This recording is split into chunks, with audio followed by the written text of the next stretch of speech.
O'z joniga qasd qilish holatlari Buxoroda ketma-ket 2 kun 20 yoshlilar o'rtasida sodir bo'ldi. 27-aprel kuni Buxoro davlat texnika universitetining yangi yotoqxonasida birinchi bosqich talabasi bo'lgan qiz o'zini osib, joniga qasd qildi.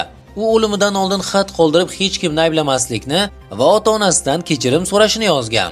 Holat bo'yicha prokuratura tekshiruvi olib borilmoqda.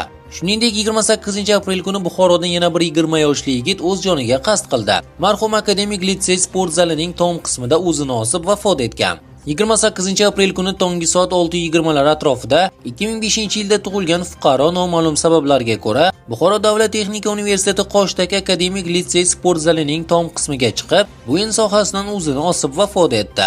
Marhumning Instagramdagi shaxsiy hisobida joriy yilning 27-28-aprel kunlari 3 marotaba o'z joniga qasd qilish mazmunidagi lavhalarni joylaganligi aniqlangan deyiladi xabarda.